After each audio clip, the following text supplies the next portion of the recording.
So we had 2 steps to get uncomfortable as a shop owner and as an artist, because we need to get uncomfortable as an artist to be better shop owners, right? Mm-hmm.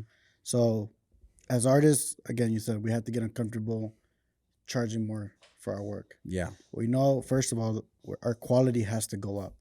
Once our quality goes up, we're able to charge more for that quality. Well, when you charge more, you're going to lose 1/3 of your clients. So that 1/3 is going to be gone. Now you only have the other half to work with. And now you got to figure out how to get more of those clients back in that are willing to pay the rate.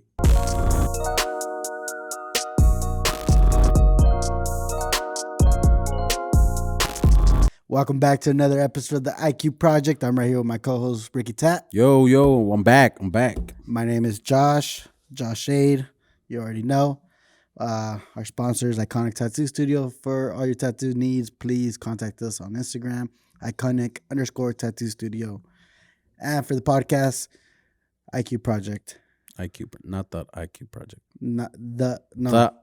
At IQ Project. At IQ Project. Yes.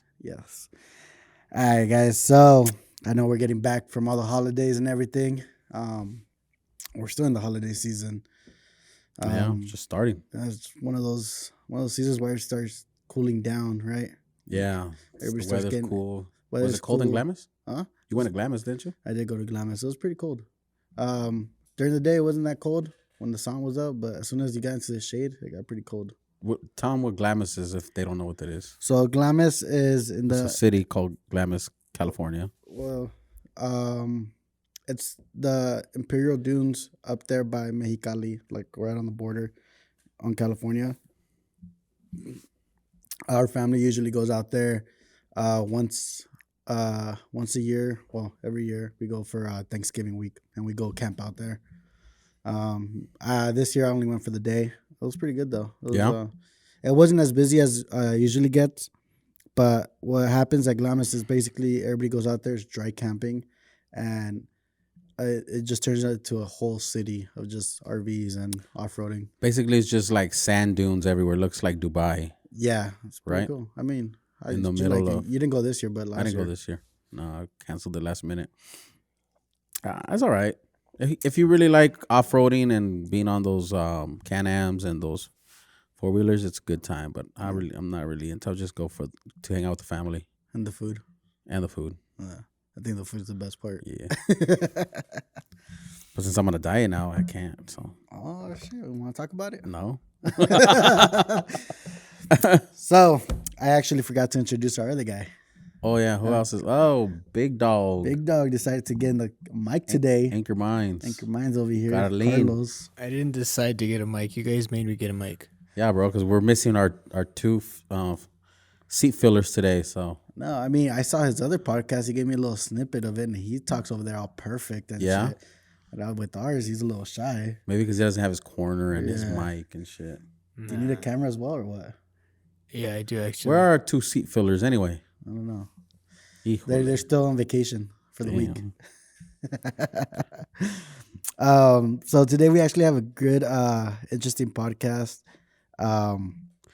Maybe they weren't motivated to come and do the podcast. Oh, maybe. Oh, good segue. Yeah. Our podcast today, we were talking about it. We had a few different ideas of what to talk about today, but I think the biggest one we decided on was comfortability. Yes. Is it good? Is it bad? What do you think? Man, I deal with it all the time, bro. Like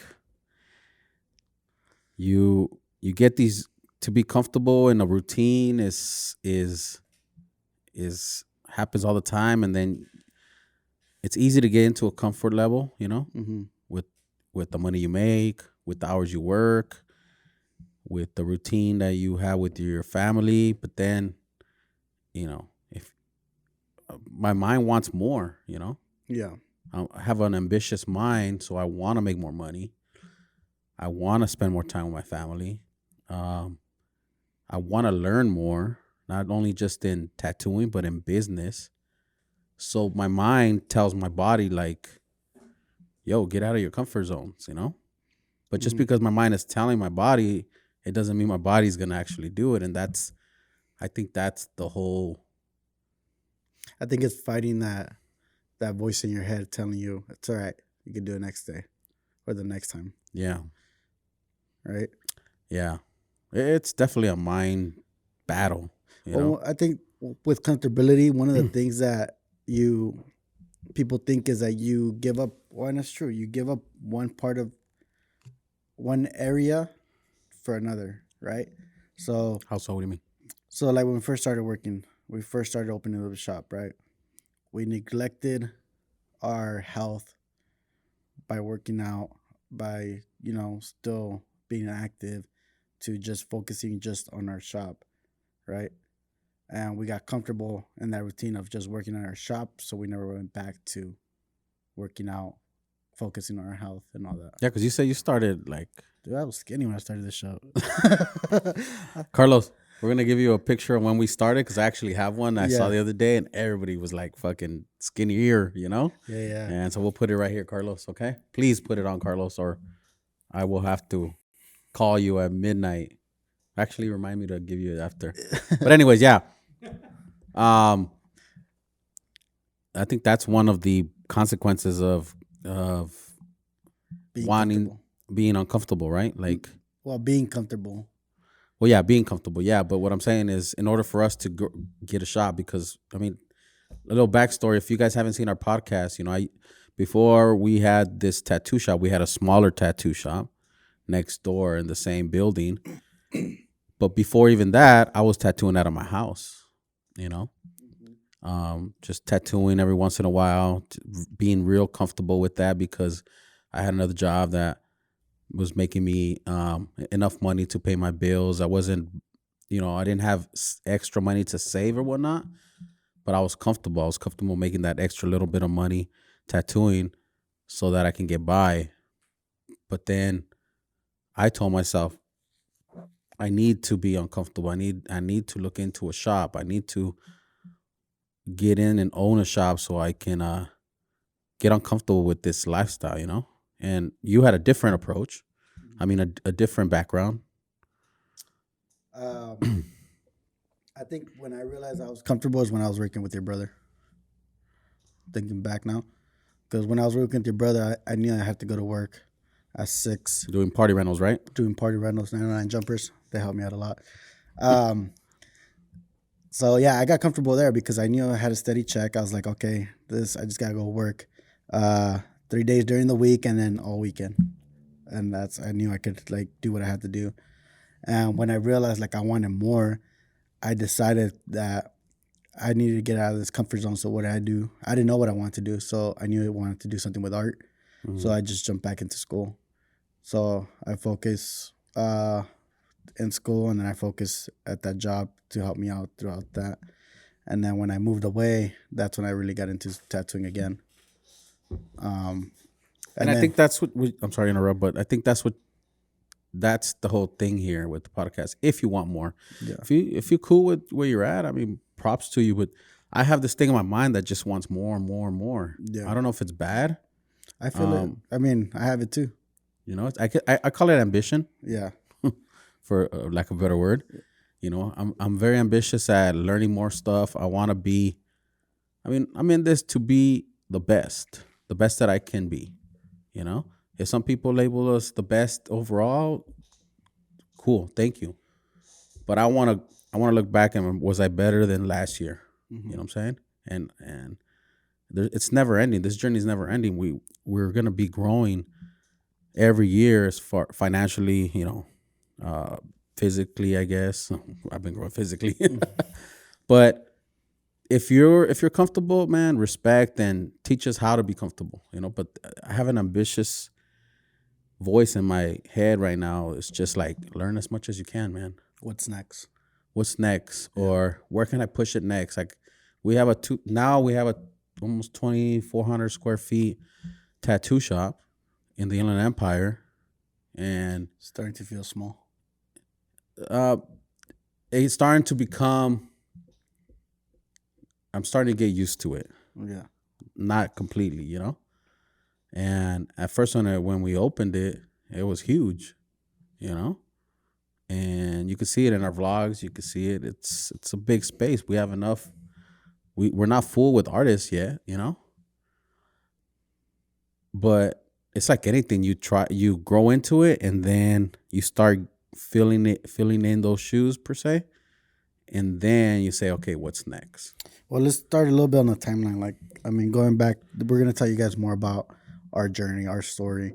Like he said, you got comfortable at your house. Yeah, so I had a steady paycheck. So then I got comfortable with what I was doing. Well, and then I decided to branch out. For me to be uncomfortable, that journey went from 2013 to 2016. And then from there, I moved to the next step where, because during that 13 and 16, I was tattooing people at their houses, right? And I figured I didn't want to do that. So when my next step was 2016 to 2018, I decided to jump into a shop. That was really uncomfortable for me because I didn't know the ins and outs of a shop. Right. So I went from there, figured that out, and then I was, okay, what's next? The next step was me and you going back with each other and then start our own shop. Well, yeah, you came to me and you said, I want to open up a shop. Yeah. You want to go in with me? And then at that time, I was working with my brother as well. And I was all, consumed in that business for a while. So I couldn't just cut it cold turkey and start. So I said, that sounds like a good idea. Let's do it together. That way you can help me when I'm not there. You can be there, So it kind of started like that. But again, same story with me. I was tattooing people out of the house once or twice a week. And then I said, here goes the voice again in my head. Like, you need, you got to do more than this. What's the next step? Well, the next step is owning a shop. And, when you would come and get tattooed, we would talk about it, right? Yeah. And I remember tattooing you like 2 years before you graduate, and you said, well, when I graduate, let's start a tattoo shop. I was like, yeah. 2 years from now, I just said, yeah. But then you came and got tattooed again from me at the house, and that's next thing you know, it's a year from now, right? And I'm like, holy shit. Now I said yes. And if I don't pull the trigger with you, you're going to go and do something else. You might go work at a shop, because I know you were looking into some shops, right? Yeah. So at that time, I got offered to manage a shop and then basically run the shop myself and still stay in San Diego. But then I was deciding at the same time, it was between that and coming back over and starting the shop with you. Yeah. And we talked about it, and we have this cool vision, yeah, of something where we're at now, which is crazy. But it took a lot of ambition. It took a lot of want from us, and it took a lot of getting uncomfortable. And we realized that where we were at, we're too comfortable. Yeah. Right. And I still remember, like, as soon as I moved back, I just put my head down and started working on, okay, what do we do? We had no idea what to do, but we figured it out. We Googled stuff. We went to go ask questions to the city. We went from one place to another. They sent us to another location. We'd do that. That whole process was about 3 months of us trying to just figure out how to start it. Then to get it running, it took another, 2 months? As far as getting the shop? Getting the shop. I mean, you're probably better at that than me, but I just knew we didn't know anything, and we had aspirations, right? I write down on my notes, we'll do anything, we'll do whatever it takes to get it. We didn't have experience with tattoo shops. Yeah. But prior to that, I had thought, well, shit, so it's about a year before Josh graduates. That's a great opportunity, because not only did we work together when you first started, when I was barely starting too, but we're family, so there's a lot of good that we can do in our partnership. Mm-hmm. So then I said, all right, well, I gotta look for a spot to work at so I can get some experience. And lo and behold, I got the opportunity by a friend of ours, Sergio, to work at the place where Iconic first started. I worked there for about 4 months. Saw the way it was running. I was like, okay, it's nothing to it. I'm assuming there's other little issues, but there's really nothing to it. There's not like that. It's not that hard to own a tattoo shop or start a tattoo shop or even manage one. So when I quit there after, I had other personal things that I had to take care of, so I had to quit there. Then I remember I told you, I'm like, dude, I worked over there for a while. There's nothing to it. I think we could do it. But we didn't have that experience, You worked at a shop, but you didn't. And I only worked a little bit, so we felt with that and our knowledge of tattooing, we can get uncomfortable and own a tattoo shop and pay the overhead. And at the beginning, dude, the lease was like, let's be blunt, like it was like $2,800 for the first shop. That's $2,800 we had to come up with, which I wasn't even making $2,000 a month in tattooing at that time, dude. Mm-mm. You know what I'm saying? Like I would tattoo once or twice a week because I had my other job. I was always tired, so I didn't really focus on that. And I remember the first time you charged someone $600. Yeah, you were kind of scared. I was kind of like, are they gonna pay me? Yeah, But what did we say? Once we own a shop, rates are gonna go up. Yeah, not only just because we own the shop, but it's because we're providing a better environment. It's not just in the house, where, there's nothing wrong with it. My room where I was tattooing out of, it was pretty clean. It was legit, It just didn't have like all the amenities, I guess, But also, what added to that uncomfortability is that we started around this time. We started around the time where it starts cooling down a little bit for tattooing. We opened November, no? We opened November 3rd. No, November 5th. Early November. Yeah. So for a lot of artists know that that's around the slow time where, everybody considers a slow time. Mm-hmm. But we had no choice, Yeah, we had no choice. We started November, December, and then January was even slow for us, and then February is when we started really kicking it up. Yeah. I keep remembering that time when you said, you remember when I charged $600 and I was like, that was for like a full day, and I was like, I had never charged, the most I charged at the house was probably like $350, $400, But from then on, I just told myself like, no, man, charge a little bit more. You have that experience. We are at a shop.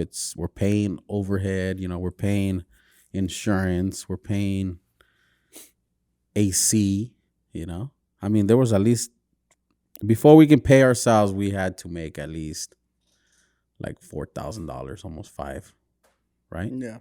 Before we can pay ourselves, we had to make that, and that seemed very scary, dude. It was very, very scary. And then, speaking of that, like, finally we reached a point where we knew we could do it, right? So all we had to do was just follow what we were doing and increase it. And then we got to a point where we're riding that wave. It's just the same thing, right? So now we finally got comfortable. We got a good team going, and this is where we're talking about comfortability becomes a problem. We knew we could make the bills, right? Well, we started seeing that we were making enough to pay ourselves and the lease, and had extra savings. Yeah. And our savings, we started building that cushion, right? Where if anything happened, we had that cushion to protect us. Yeah. So at that point, we're just like, all right, let's just ride the wave. And we did that for about... It was 3 years. Our lease was 3 years. I think we started getting comfortable the last year. Yeah, the first 2 years was like learning experience. Yes. Right? And then towards the end of the second year, going into the third, we're just like, fuck, it's kicking up. Yeah. So now we started thinking about... We started sitting down. We're like, all right, fuck. Like, we started seeing that we're working, like 2 days out of the week, 3 days out of the week. And we're just like, we gotta change routine. So what did we do? We got Carlos to do a podcast. That's when he came into our lives. And from there, we started seeing, okay, I came up to you and I talked to you. I was like, okay, our lease is coming up in November. Do you want to option out for another 3 years, or do you want to resign somewhere else? And we're talking about our plan was to build up, right? We're like, well, we know we can make this, but could we make the payment for triple the price? And Yeah. that's where things Can we make more? Can we make more of a lease payment? Is that what you're saying? Yeah. Yeah. Because we're talking about a 10,000 square feet location. We're talking about different locations because of our plans we have. Yeah. So initially we said let's do this shop at least for 3 years because we only got a 3-year lease, and then by then we should know everything already, and then we'll be able to move into like a 10,000 square foot location. But that scared us. Remember that? We're like, fuck, we're comfortable already. Like, we know we can make this payment, but why did we make that jump? Do you remember? No, you got to remind me on that one. We made that jump because we realized the goals we were trying to achieve, we needed to get out uncomfortable again. I'm thinking back on that time because I mean that's one thing I don't have a good memory, dude. But I know that the voice was still there, you know, and I just remember seeing that we could we were able to, me and you were able to take care of the lease in like the first week of each month, and then we had some guys working for us that time. Then we lost some guys, and then to be honest, we're doing very well, you know, and we're able to get that extra money and put it in savings, and we were very frugal about that, and we could have just easily stayed comfortable like that and just gotten paid enough to make our living and then put a lot in savings, and then we could have easily just spent it. But what did we decide to do? We started to save it so that we can make the next move, right? Yeah, and I think we realized that we decided when I started realizing that, we need a new location, is everyone that was working with us was really busy, and every day was like fucking, we had to zigzag in between each person to like get to the back. Yeah. That's what we talked about. Okay, let's just make the move. And our original design was to break down the wall next door and make it bigger. Yeah, there was a spot next door to us on the left-hand side, and we were going to go there, and we started negotiating the lease. You're right, because there was 6 artists at the time. And when all 6 artists were working, I mean, and maybe a lot of artists can attest to this, that work in a small shop. When everybody's working and all those massage beds are laid out, it's more like a maze to get into the restroom, you know? And we outgrew the space. Yeah. Simple as that. We outgrew it. I remember my kids they were hanging out there a lot, and I'd give them a little corner.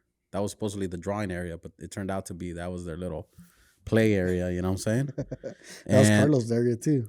And we used to in Carlos's media area, you know, and I used to always hear them, blah blah blah blah, because they're kids, right? Yeah.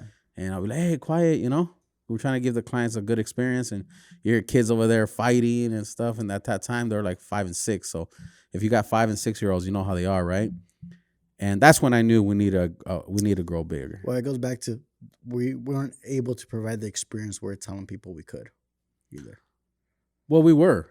I disagree on that. We were. I mean, the experience was there. 5 stars all the time. Yeah.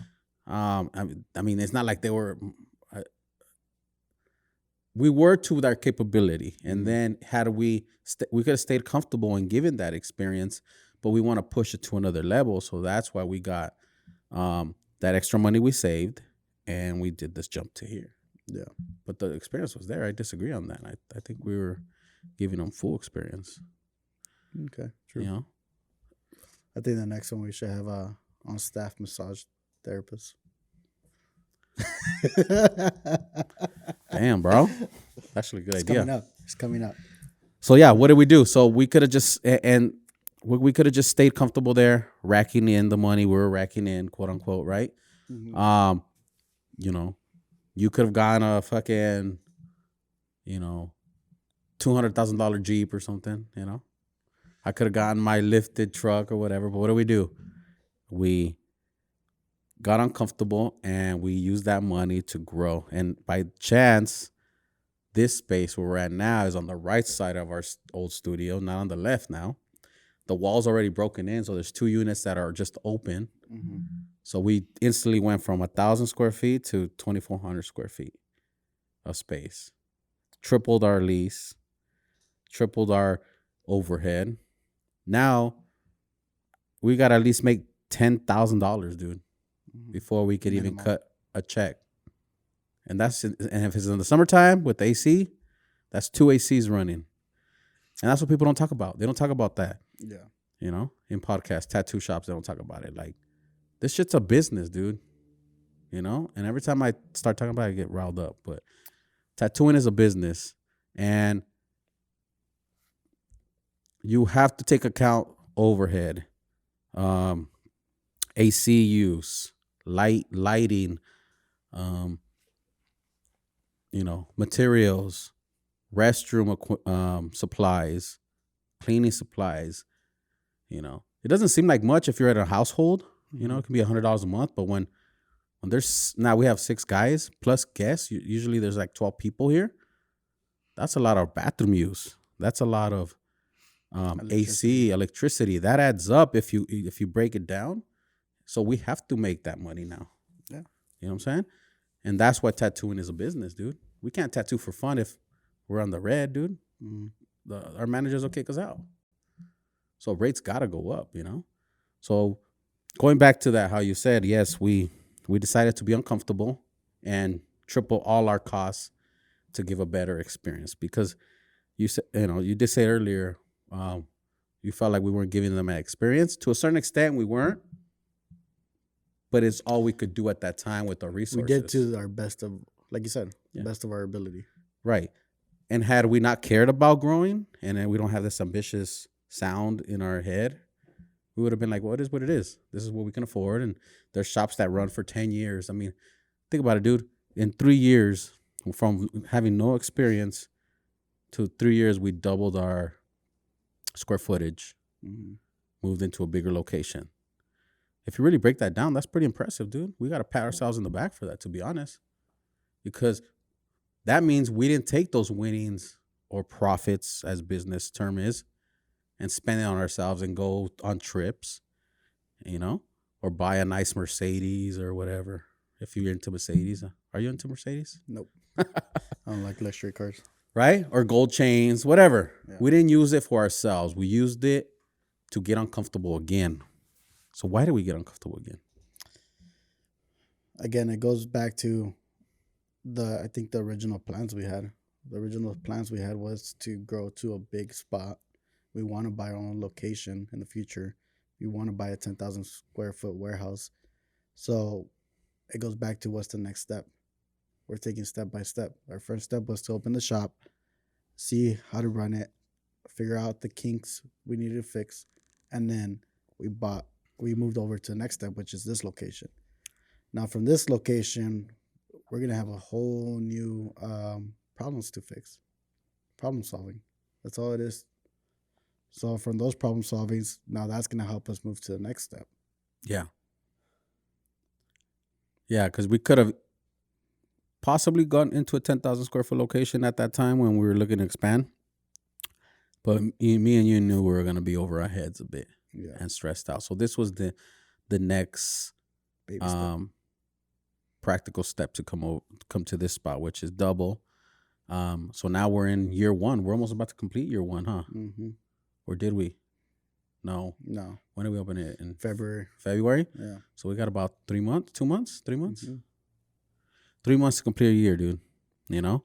And you're right. End up having a bigger space. Now we have to, you know, again, have to make that money before we even pay ourselves. We have to make that money. Mm-hmm. So what does that mean? We have to get uncomfortable. So let's break that in. What types of, what's the word? In what aspects of that uncomfortability do we have to change? Well, we have to charge more, right? So we have to get uncomfortable out of a routine so that we can become better tattoo artists so that. Well, let's go back to that. Like, actually, we're talking about as shop owners too, but we're also artists. And this is not just for shop owners. This is also for artists if you're trying to get uncomfortable. So we had 2 steps to get uncomfortable as a shop owner and as an artist, because we need to get uncomfortable as an artist to be better shop owners, right? Mm-hmm. So as artists, again, you said we have to get uncomfortable charging more for our work. Yeah. We know, first of all, our quality has to go up. Once our quality goes up, we're able to charge more for that quality. Well, when you charge more, you're going to lose 1/3 of your clients. So that 1/3 is going to be gone. Now you only have the other half to work with. And now you got to figure out how to get more of those clients back in that are willing to pay the rate. Yeah, I agree. I mean, there's ever being that, if we stayed at our the same prices we did in let's just call Iconic 1, right? This is Iconic 2.0, I guess we call it, right? But in Iconic 1, our rates, if we stayed at those rates, we wouldn't be able to cover all this overhead and provide a better experience for people. I mean, we have 2 restaurants, bro. Yeah. That's an amenity that not a lot of shops have. We have TVs all around. We have, we could able to watch any movie, anything. I mean, We have snacks, we have food for the clients. we're able to provide that. Why? Because just because we charge more doesn't mean we put it in our pocket. Yeah. It's to provide these amenities, and that's what business is, making that experience for a client to come in. So artists, if you want to, if you want to raise your prices, but you don't know why you're raising your prices, it's for that. It's to provide a better experience for the client. And if you're at a tattoo shop where they don't let you raise your prices or whatever, or you have constraints, or there's politics, or I don't know, whatever the case is, then maybe you should consider being at another shop, or starting your own, But there's reasons why we raise our prices. It's not just to bag it and take it home, and it's to grow, because again, we do have the original plan that we set in mind, that we want that big location, and we're gonna get it one day. We're working towards it, whether it takes us 5 years or 20 years. We're on our way to it. Mm-hmm. It'd be one thing if we're still at that other location. We're like, yeah, we're gonna get this one spot one time. Well, what moves are you making, bro? Yeah. We sacrifice a lot.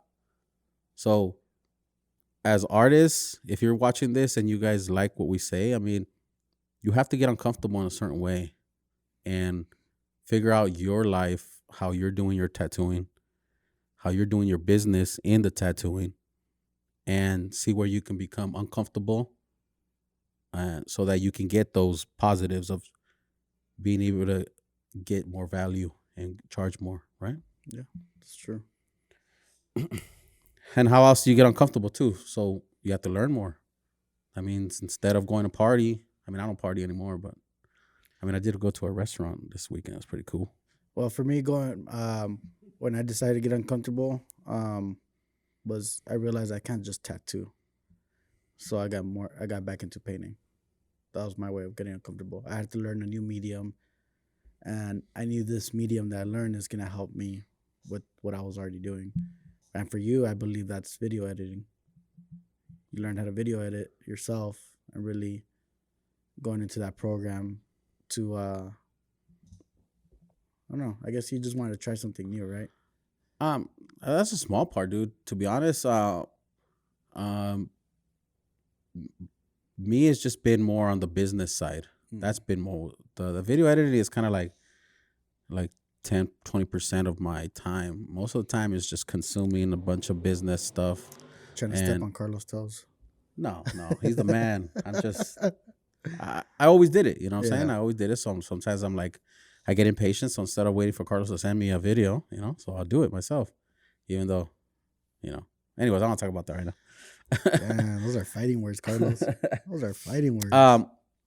No, but to me, to get uncomfortable that means I have to stay up late and watch podcasts of people who've done it. And not necessarily has to be about tattooing. It can be about any type of business, so that I can learn how to incorporate that strategy into us. Mm-hmm. Like, hey, man, I learned how to, these guys over here at this one business, they're doing this way. Let's apply that. It doesn't always have to be the same way of a tattoo industry does, Mm-hmm. Also watching a lot of tattoo videos. Like, I do watch a lot. That's something that, even though tattooing to me is not like a super passion for me, it's more business, I still want to become better. so that I could still learn more, therefore charge more, you know? It's not a race to charge the most out of anybody. It's just a way to always raise my value. And if you're an artist, you should be. Don't be afraid to raise your prices if you're growing. If you're not buying new equipment, if you're not taking any lectures or seminars now, because there's plenty of them, dude. I get bombarded with them. You know what I mean? You purchase one seminar and all of a sudden Facebook knows you're interested in seminars, right? Mm-hmm. And you get bombarded with them, especially right now with these Black Friday deals. Every swipe is like a new seminar, you know. Yeah. Or they just target artists. But if you don't have at least, you know, 50 hours of learning in the year, why do you feel comfortable raising your prices even $50? What do you got to offer your clients? Mm-hmm. You know, on your side, you even did it even a better way. You went in-person seminars. Yeah. How many did you do this year? 3. Minimum of 8 hours each day, right? So you're looking about 50 hours or more. You and Tony. Huh? You and Tony. Yeah. I mean, right? One of them was 2 days of 8 hours. The other one was about 4 hours. With Daniel, right? Daniel Rocha? No, the one. We actually flew to Miami or to Orlando to do one. With which artist? With Owen Paul. Owen Paul. He's a badass black and gray artist, right? And with him, I did learn a lot. Things that even if I knew kind of what to do, it kind of just put it in my head and verified it. Okay, this is what I got to do. And from there, it kind of just changed the way I was doing things. It actually changed the way you tattoo? Yeah, completely. That's my point. You had to get on a plane, miss out on a couple of days of work, travel to fucking Florida, sit down and listen to another guy. You know, that's definitely breaking the uncomfortable zone, you know? Mm-hmm. So that and what's the purpose of that? To provide a better experience and a better tattooing experience to your clients. Yeah. That's how you do it. That's how you raise prices. And we're not talking about just about raising prices here, guys. It's about getting uncomfortable so that you can become better. And if you become better, prices should reflect that. Mm-hmm. If you become better and better and your prices aren't going up, and you stay at the same prices, then yes, you might be better, have a better product, but then you're going to get outworked. You're going to be overwhelmed. You're going to be working so much because people want your work, and you're going to still be making the same money. And then you're going to be like, well, this ain't fun anymore. I'm overworked because everybody wants your work. Mm-hmm.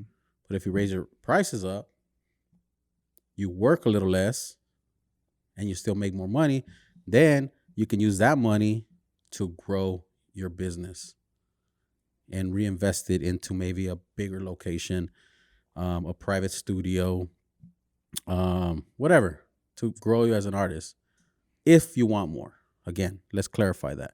This is if you want to grow from where you're currently at. If you're currently tattooing out of a tattoo shop and you're cool with that commission, or you're cool with that station rental, whatever the case is, and all your bills are paid, you travel, then more props to you. You found your balance, you know? Yeah. But if you're that one person tattooing out of a spa and you're just always questioning yourself, man, I want more money, more experience, you need to consider this kind of stuff and analyze it. Why? Why am I not growing? Am I taking seminars? Am I taking online seminars? You don't have to travel anywhere, guys. Just there's so many right now, and there's going to be more next year. So many more seminars popping up. That's the way to add value. That's my opinion. Yeah, I mean, and it's not just tattooers. I mean, I know we get a lot of videographers that watch this as well.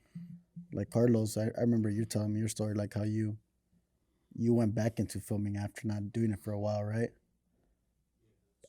And for you to get uncomfortable, I mean, you had to, stop working?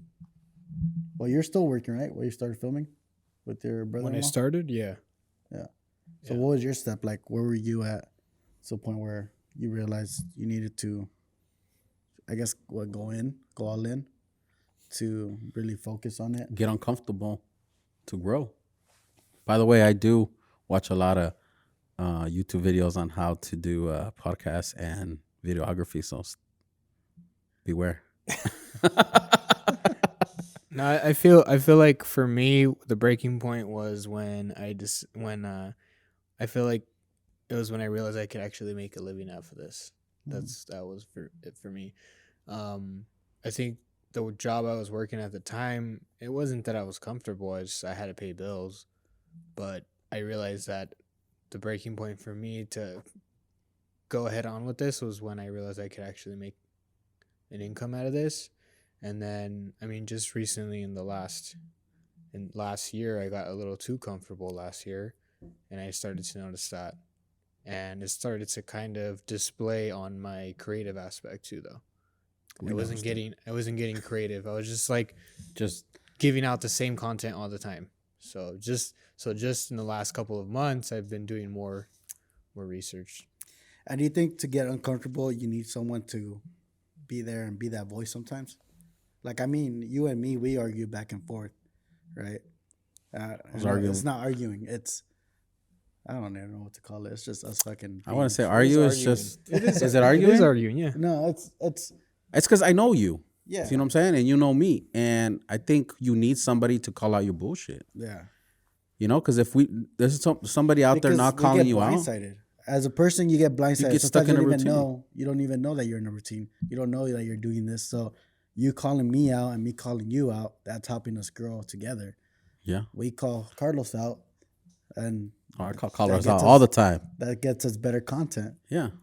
That's right. and I think what makes it okay that we do that is that we have that respect level. You know, like I'll call you out, but I still respect you as my cousin and as my partner in this iconic, right? Mm-hmm. But we have to call each other out on stuff when we see it because you get tunnel vision and you think you're doing okay, but then the other person sees that. Wait a minute, man.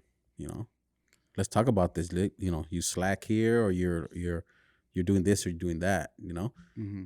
So you do need a partner sometimes. Maybe it's your partner, your spouse. You know, that'll call it for you. You know. Mm-hmm. Or maybe it's just that head, like that voice in your head that I keep saying. Yeah. Like, or maybe because I'm older than you, you know, I'm 42 now, and I told myself by 45, I don't want to be tattooing. So maybe I have this like timeline in my head that pushes me. Like, hey, bro, you got to get going. By 45, you can't be tattooing. Well, I can. I don't want to. So maybe I have this timeline pressure. Maybe you need to set a timeline in your own head so that you can pressure it. So you can pressure yourself. You know what I'm saying? Mm-hmm. So whatever voice it is, whether it's across from each other or it's in your head or it's your spouse or it's your cousin, brother, you have to have somebody there. Also, goals. Setting goals is a big thing. You know, like if it doesn't have to be like a 5-year goal like how we had. It could be a yearly goal, you know, even a monthly goal. Making sure you pass what you made last month. That helps a lot to keep you moving forward and get uncomfortable. Knowing that you made a certain amount of money this month. Well, next month I got to beat that. And then in a year, I'm at this location. Now I'm going to move to the next location, you know? Yeah. Little goals make bigger goals, and those bigger goals accomplish the biggest goals you want. But it doesn't always work that way. No, I mean, there's always there's months downs, where it's just you make less than the last 3 months. So now you got to figure it out. But you have a vision of where you're going. Like you said, you don't want to be tattooing at 45.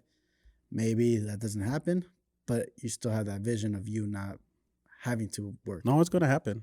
I'm going to figure this shit out. Well, there you go. No, you know. There's always ups and downs. See, one thing I'm good at is one thing that I know I'm good at now is just kind of like pushing myself when my back's towards the wall. Because for a long time, you know, I was just not focused on business. I was focused on partying and shit when I was younger, you know. So in my 20s, I was just partying, That was my only focus. You know, I wish I was more business minded at that time, but ever since we started this shop, then I just got a wake up call. You know what I'm saying? And because I started a little later, now I'm forcing myself to catch up to myself that could have been more business minded in his 20s. You know, so now I'm trying to like speed it up because I don't want to tattoo past 45, and I won't. I'll do whatever it takes. So what does that mean? OnlyFans. An OnlyFans page? Thought about it. No, but let's break it down. See, and maybe we need to do these kind of examples so that our viewers can see. Okay, if I want to stop tattooing at 45 to cover our bills, just, you know what I'm saying? Only tattoo when I want to. What does that mean? That means I gotta have different incomes that come to me, right? Okay, so that means I want to start a couple more businesses that also bring me income, so that if I don't tattoo, it's all cool. All my other businesses pay for themselves. So what does that mean? Right now, I have to save money to start those businesses. One, you know, starting the gym with my wife so she can run that. Now I'm like super passionate about how to learn how to run a business. Not working out because I don't fucking work out. You know, that we'll transition to that topic after this. But once I help her and find a good business strategy to make that business run, that's another income for us. You know, if I want to open up a barbershop, that's another income. If I open up a podcast headquarters or something like me and Carlos were talking about, you know, those can be done within 3 year span. Bust my ass. That means I got to bust my ass in tattoos. That means I got to charge more in tattoos. That means if I'm going to charge more in tattoos, that means I got to be better than I was last year. So how do I get better at tattoos than last year? I got to study more. I got to get uncomfortable and try different stuff. That's why I'm always trying different types of tattoos, you know, which is color, black and gray, opaques, cover-ups. I'm trying so I can learn more and I can become a better servicer towards my client. Therefore, I'm more of a value to them. So when I do say, bro, this is my daily rate, they don't question it because they've seen that social proof, right? Mm-hmm. So I got to do all that within 3 years. It's a pretty ambitious plan, to be honest, you know? Yeah. But at the same time, have that plan within us to grow Iconic, you know, and not sacrifice from that. So what if it doesn't go through? I'll play devil's advocate. Devil's advocate, yeah. So if it doesn't go through, are you gonna be mopey and be like, "Oh fuck"? No. I mean, the way I look at it now, and my mindset is, give yourself an unrealistic time, so that if it doesn't happen within that time, what if it happens a year from that? Well, shit, 4 years is still not bad. Yeah. But I told myself at 45, personally, I don't want a tattoo to make a living. I want a tattoo as something that I enjoy. Like, if somebody comes up to me like, dude, they want to do a whole Star Wars theme, black and gray. All right, cool. You know? Only the specialty stuff. Why do you feel like you started late? Tattooing? Well, no, started late. You said in business. Because a lot of people think it's still young. You know what I mean? Even your so-called mentor, well, I mean, he is your mentor, says you're never too old. Who? Gary Vee. Oh. You're never too old. I was like, who's he talking about? I mean, he started when he was like 40 as well. No, his businesses he started in 31. I'm not saying I'm started late. This is just my time. I just don't want to be tattooing to make a living.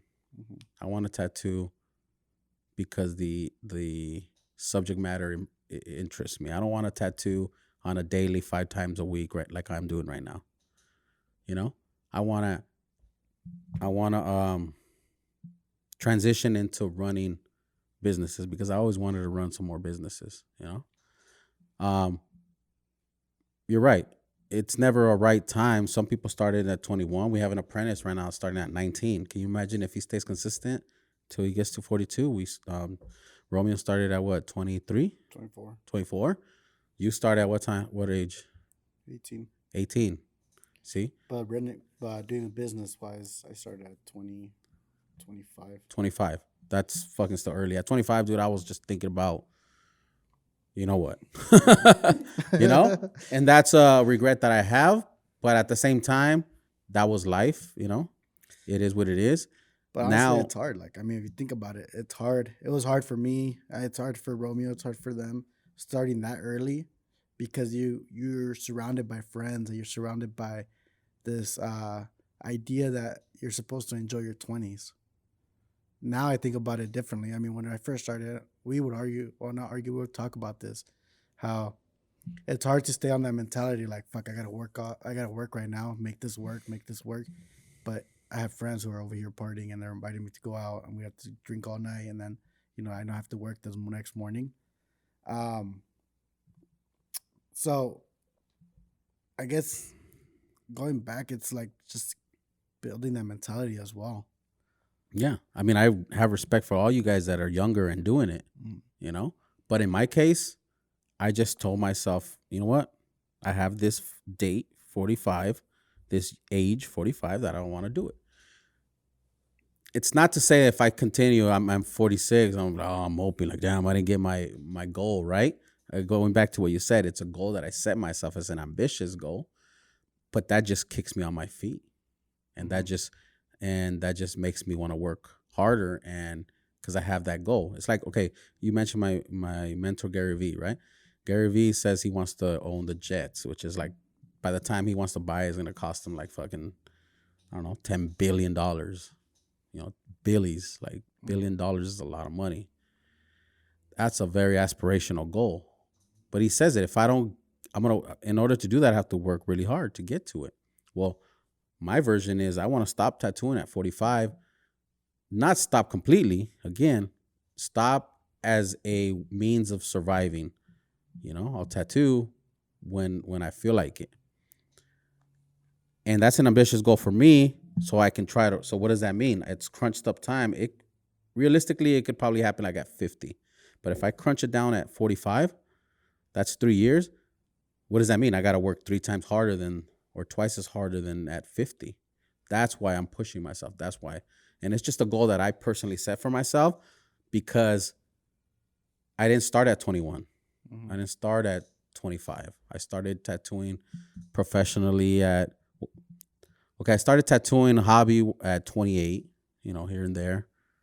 And kind of started like that. In early 30s, I was halfway in. When we opened the shop, I think I was 38. So to me, I'm a little older than compared to our crew here is what I'm saying. I don't really care about nobody else. So that is a later time period, you know what I'm saying? So I just want to do other things, in short. I want to do other things, but at the same time, tattoo. So that's getting very uncomfortable, you know what I'm saying? And I don't know, we never really talked about this, huh? Yeah. We're talking about it on podcast right here in front of everybody, dude. Kind of always had that kind of idea to like where I don't want to tattoo because I have to tattoo. Yeah. That's what I mean. Yeah. I love to tattoo. You guys see that I tattoo and I put my effort into it, but I don't want to tattoo. Yeah. See, and you have your specific number. I always had my specific number. My number was 38. 38? 38. See, that's at the age where I'm starting. Yeah. You see what I'm saying? So everybody has their own. So how old are you right now? About to be 30. 30. So you got 8 years. Yeah. To get to that level, right? Yeah.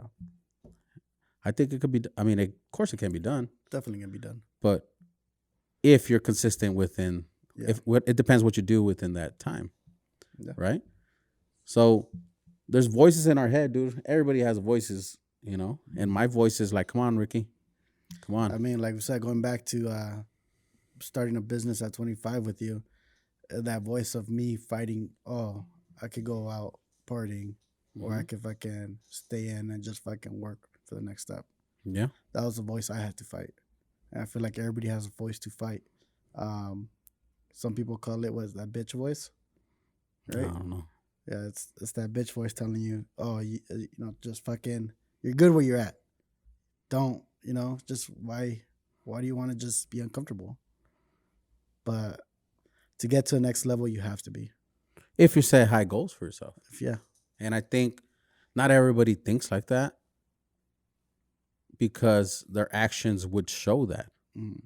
Or we all, or let's say it this way. Maybe everybody does want more. The idea is that they think they want more. But are they willing to are do you it? putting the work in for it? Yeah. You know what I'm saying? Like, are you really putting in the work? Are you really going to work weekends? Are you really going to stay those extra hours to do it? Or are you just saying it? And I'm saying it, and I'm saying it publicly. I've said it on the vlogs. I said it on podcasts. Because I'm a firm believer. You put it out there. You manifest it, but with work behind it. Mm-hmm. So, I mean, I don't really care if I look like a fool when I'm 45 and I'm still tattooing because I got to pay bills. I'll be like, well, shit, I fucked up. I don't really care. It's just my own prerogative. I set a date. I said 45. It was really no reason at 45. There was just like, fuck, well, I'm 42. Do I see myself being 46, 47, 48, 49, 50, 51, 52 and tattooing 5 days a week? No. I said, plan your vision, Ricky. Plan your vision. How do you want to see yourself at 46? At 46, I want to have like at least 4 businesses that all have a income stream that can provide for me to go on a vacation here once in a while, and I'm able to go. Oh, okay. And now I remember another reason why. At that time, my kids will be like 12, 13. My kids are 8 and 7, or 9 and 8. Shit, I don't know. They're 9 and 8. In 3 years, they're gonna be 12 and 13, if my math's right. At that time, they're gonna want a lot more time with me. They're gonna want to go. Ricky might want to go play a sport. Ariel might want to do ballet. I don't want to tell them. I really don't want to tell them like, I can't. I have to go tattoo. Okay, so how do I get to that point where I could say, yeah, let's go? Well, my bills have to be paid. It's okay, so how do I get my bills to be paid? Well, I need to be making enough money that my bills are paid. You know what I'm saying? And whether it's just with Iconic or with another type of business or an investment that I do, whatever, I don't know. But I need to get to that point at 45 so I can, because that's my goal. I don't really care about cars. I have a lifted truck that I love already. That's all I needed. It's nothing fancy. It's not the most, I mean, people think it's fancy, but it's my truck that I always wanted. My house, I don't live in no mansion. I don't care about mansions. Hell, I can barely even clean my own little, house. You know what I'm saying? I don't even fucking do the lawn, I don't care about that stuff. I don't care about materialistic stuff. Whatever. I'm like, what lawn? Well, the couple of weeds that are there, Yeah, if people know me, I don't wear flashy stuff, Yeah. I care about being with my kids right now. And maybe I should have started with that in the beginning. I want to spend a lot of time with them where they could say, man, you were there for everything that we did. And so in order for me to do that, I need to have income coming in, right? Mm-hmm. Or hit the lottery, but that's not going to happen. So that's why I'm so ambitious right now. I got this head saying, yo, in 3-4 years, at 45 or whatever, because I started having kids with my wife, I was 31 and she was 22. You know what I'm saying? We started a little later than a normal couple. Well, for me, actually. So I want to enjoy with them. Mm-hmm. And that's my goal. Damn, now you guys know that was deep. Was that deep, Carlos? So maybe it's more like that, And maybe it sounds like, damn, well, Ricky doesn't like tattooing. I fucking love tattooing. I do. But I love business more.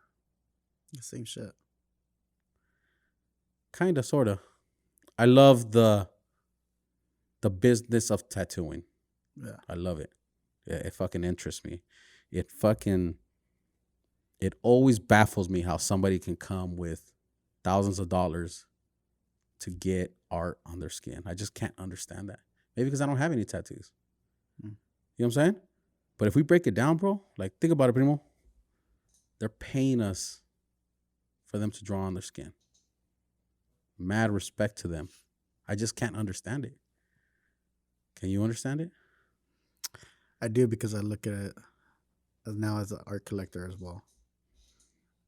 I mean, I appreciate it. You Yeah. probably appreciate it too. But what I'm saying is, like, you know, people spend thousands of dollars on upgrading their house, thousands of dollars on jewelry. What else do they spend thousands of dollars on, Carlos? Partying. Okay. Bottles ain't cheap. You know? But now they're spending it on a tattoo, on a creation that we're doing. It always surprises me, and it always puts me grateful. Like, to be honest, it puts me in a gratitude state of mind. I'm just like, damn, man, thank you. Thank you for paying me 2 days back to back. That I thank them all the time, and it's a sincere thanks because they valued my work, you know? And I think as artists, if you're watching this, we're going in a little deeper now. Once you understand that, once you understand people pay you to draw on them, you would take this shit more serious. You wouldn't settle for comfortability. You wouldn't settle for comfortability. You would say, damn, can I have a better machine than this? Is there better ink than this? Is there a seminar that I can get online that can teach me how to do portraits? You know? You would question those things. And if you're not questioning those things, don't expect people to perceive you as a higher worth. Yeah. So it's all hand in hand, you know? This topic just goes to different levels. And like you said, you don't expect people to perceive that, because it's true. Like, our clients are seeing all this. They notice. I mean, if we post it, obviously we're going to a seminar or we're trying new things. We're always questioning, okay, how could I do this better? How could I make this flow better, you know, on this person? How could I beat the tattoo I did last? You think your clients don't know, but they're noticing you doing all this. I mean, you hope they're noticing, right? No, they're noticing. They've told me, like, yeah, we see you actually trying to improve every tattoo you do. Right. You know? I mean, yeah. I start thinking, okay, I did, especially because we work on multiple sessions on the same person. Mm-hmm.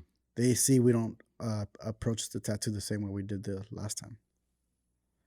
Okay, let me try this now. Yeah. I did this. This is how it healed up. Now let me try Actually, this. that I never thought about it like that, but that would be good to hear, you know? Especially if I go to, I mean, I don't have any tattoos, so I wouldn't know how that experience would be, but seeing it on the other end from the client. But if I go to, I don't know, a haircut, I guess. You've seen it with me and Alan, right? Yeah, that's right. Every time we go, he looks at it, okay, healed up like this. Well, let me try this now. Yeah. And it's the same thing. I seen it from both worlds. Yeah. I appreciated it. My clients told me they appreciate it. It's the more effort you put in, the more you question yourself, the more you're trying to question your work and say, how could I do this better? How could I not just do the same thing over and over again? Well, the more your clients are gonna see that, and the better your work's gonna be, the better it's gonna be valued. So getting uncomfortable means do something different than what you've been doing. Exactly. Because whether it's if you're gonna complain about your situation. Well, not even complain. Whether if you just want something better for yourself, or if you're just happy where you're at, there's nothing wrong with that. If you see yourself, okay, I need to change something up. Well, guess what? The little things you change, it's already a step for something better. For me to get uncomfortable to where I knew I wanted to better my work was I got into a different medium. I went into painting. I was already doing pencil, but I wanted to go back into painting to change the way I think about how I see things. To see a different perspective of art. Even though I don't tattoo in color, I can still see different the different perspective in color. And that means going every Friday to San Pedro from Fontana I mean, it's a 60-mile drive to learn something new. And that's a sacrifice I make. That's a lot of sacrifices. I don't get paid for the day. I lose a whole day of work. I have to pay for gas. I have to be in traffic, but it's a sacrifice I make to try to better myself in my work for my clients. Damn. TikTok that shit right there. Got that, Carlos? And I don't want to say it's sacrificing. It is sacrificing. It is sacrificing. In life, that's what you do. To do something, you're not doing something else. You're not two of you.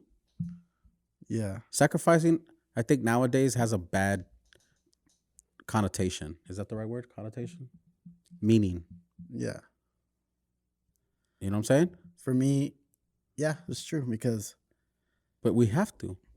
Yeah. If I want to lose weight, because we were talking about that prior to this, you know what I'm saying? We've been our heaviest because we sacrificed our health to be here more often and dedicate ourselves to the business.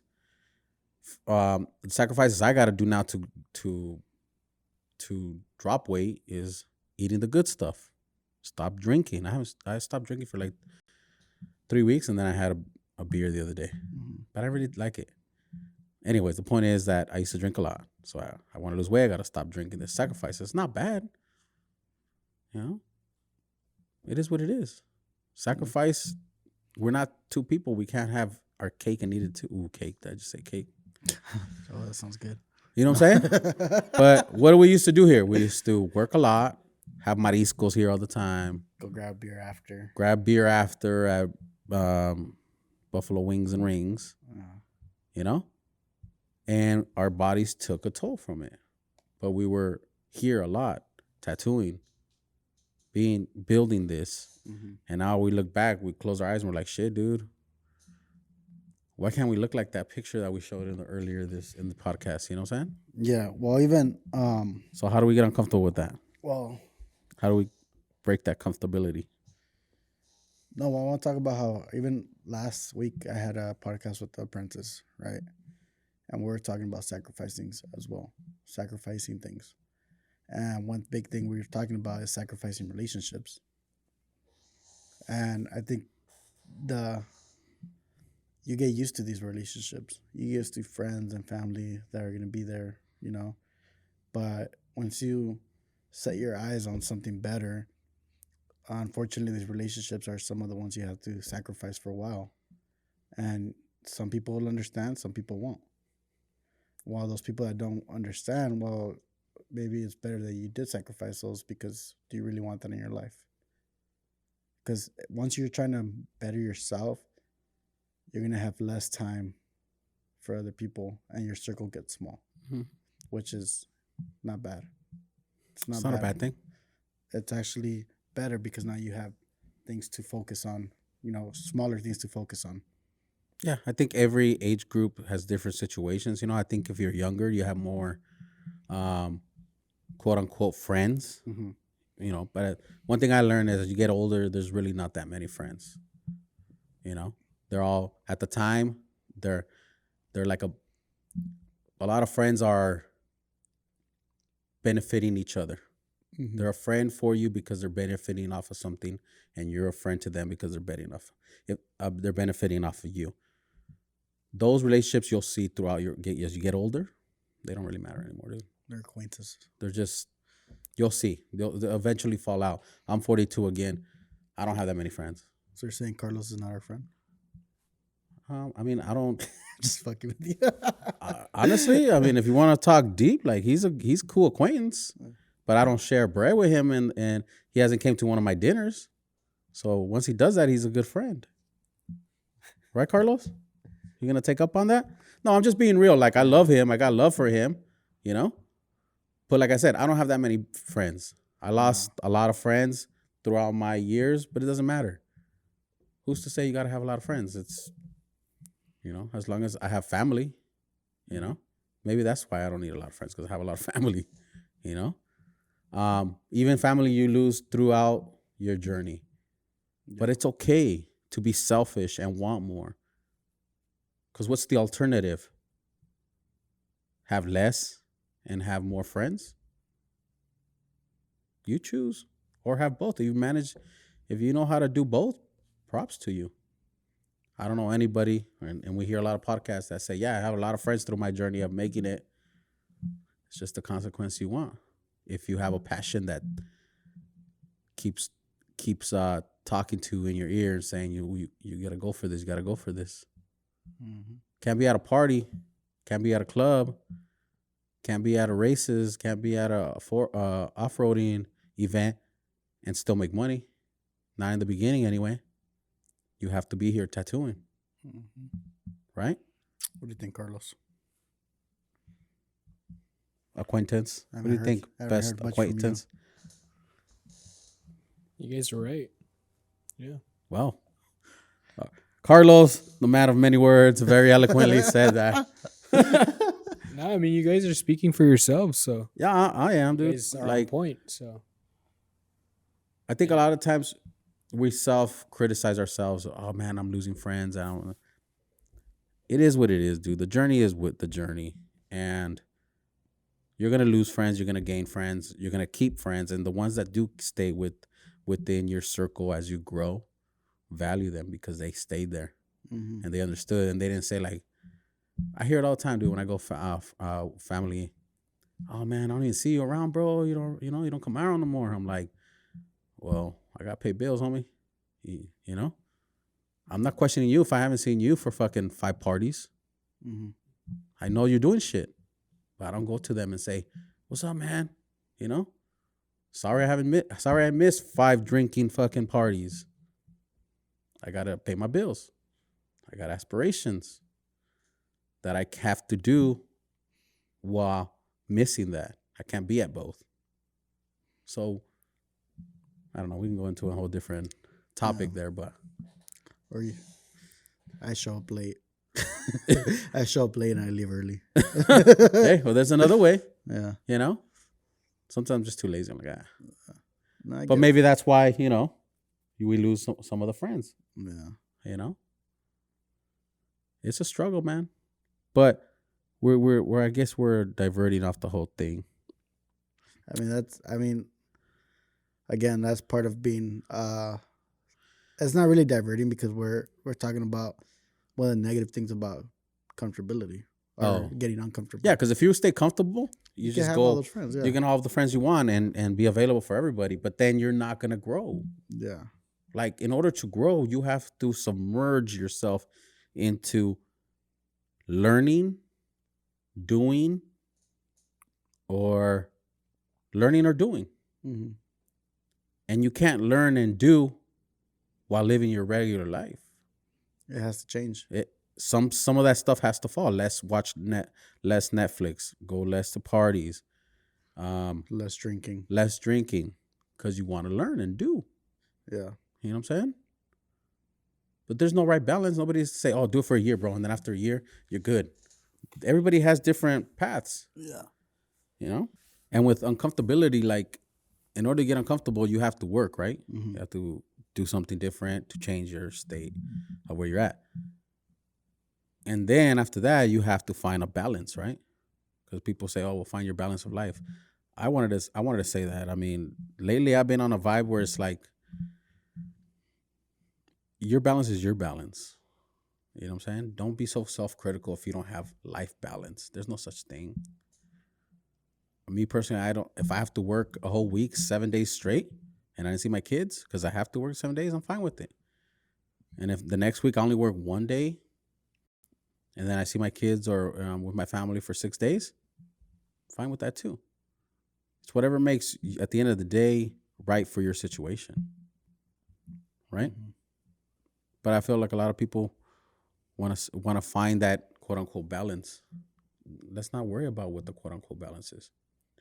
Well, again, that goes back to, if you're trying to find that quote unquote balance, you're okay where you're at. You're okay with that comfortability. And again, what we're talking about is for those people that are not okay with that. Yeah. Yeah. I guess you're right. You know? People that are just questioning how to grow. Yeah.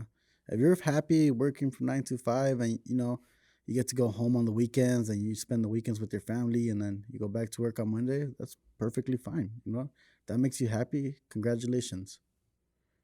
What we're saying is we're not in that situation where we need to question like what's next every time. Well, because we have that goal. Yeah. Once we achieve that goal. Well, even when we achieve that goal, there's always another goal. Yeah. So maybe the question is not how to get to that state, is how to enjoy it while we get there. Yeah. You know what I'm saying? For many years I worked 6 days a week, almost 7 days a week, tattooing, because I was finally seeing results and I was getting busy. A lot of people were asking about work. And then I got to a point where I'm like, man, I don't want to work 7 days no more. What's the point of just working so hard if I don't see my kids? So then I said, fuck it, no more Saturdays and Sundays. And then Mondays we do podcasts. So what does that mean? I work 4 days a week.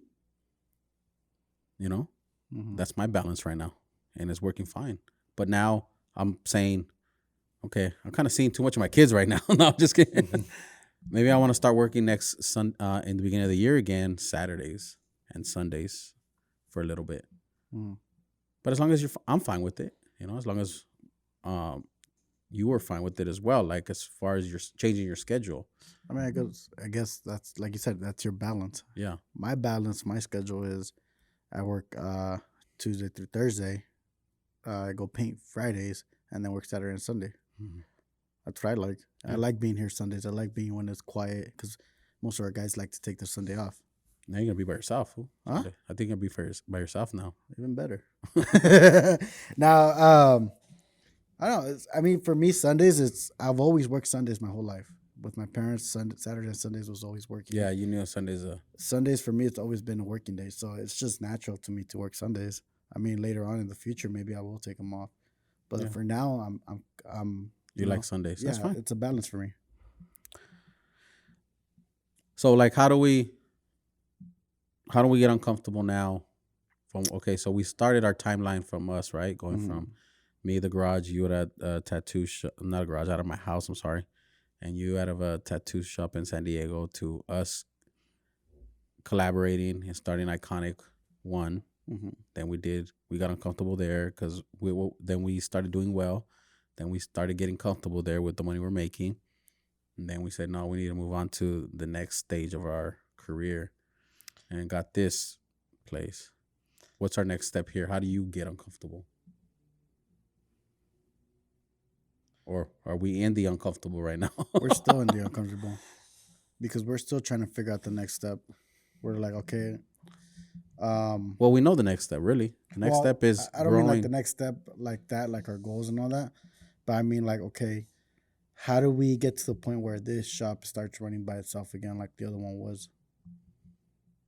Once we figured that out, once we figured that problem out, then I believe that's when we're going to start feeling comfortable again. Well, then because the business will dictate that. You know? So we got a lot of work ahead of us. Mm-hmm. We got a lot of uncomfortable. Well, if you think about it, for the first shop, which was more than half or less than half of this location, it took us 2 years to get comfortable in that location. So how long is it going to take us to get comfortable in this location? All depends how fast we do it. Yeah.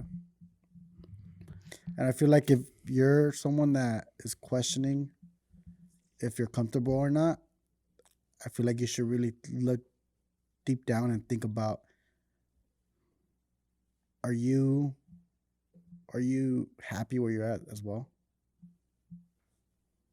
You can question yourself, where do I want to be in 5 years? Yes.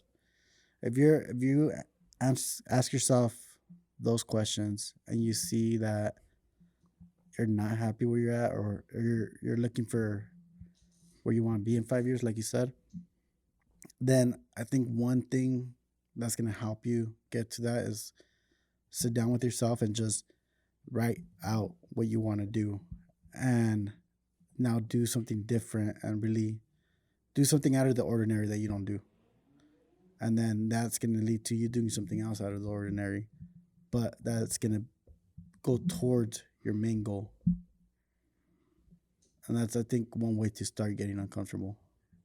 Yeah. Do a little vision board. It really does help. I mean, even if you don't physically do it, I have one I have a little whiteboard in front of my restroom inside my house, from my master to the restroom, and I write my year goals, and maybe that's my vision board.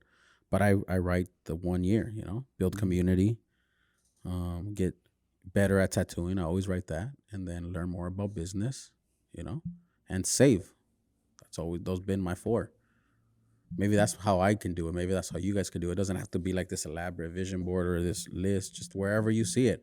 I mean, I got to take a shit every day, so I got to go in there and I see it right in front of me. It reminds me, get on it. Now, are you going to be on it every day? No, not every day. But imagine if you didn't have that reminder of your 4, and maybe have a 5-year goal one. Like I have my 3-year goal. I got to fucking bust my ass for 3 years. You guys set your own goals. Whatever makes you happy, whatever makes you push yourself, set your goals. Get uncomfortable and do shit. I'm going to be doing my shit. Yes, sir. Josh is going to be doing his shit. Carlos going to be doing his shit. And we're not going to be the same person as next year. We're going to be growing. If you're doing the same thing as last year, if you're charging the same, speaking about tattoo artists, if you're charging the same as last year, question that. Why? You're not growing, buddy. Grow. Get that paper, son. Yes, sir. So hopefully this podcast, brought some light, or give you guys a little self-reflection. We're not perfect, but we're doing it. We're trying to, I think we're doing very well here in IE, and, it's yet to be seen what our potential is, So if you guys like more of these topics, definitely comment below what you guys think about today's topic. What, tell us a couple things that makes you uncomfortable. We'll reply back. We're going through all the messages now, and just messaging everybody back, in comments, and we appreciate that. And just give us some love. We like those likes and follows, right? Yeah. Let us know if this helped you out as well. I mean, they got me thinking. Like, fuck, what do I have to do? Yeah. And always, the biggest thing is just ask what's next. Yeah. What's next? Thank you, guys. We'll see you guys next week. All right, guys.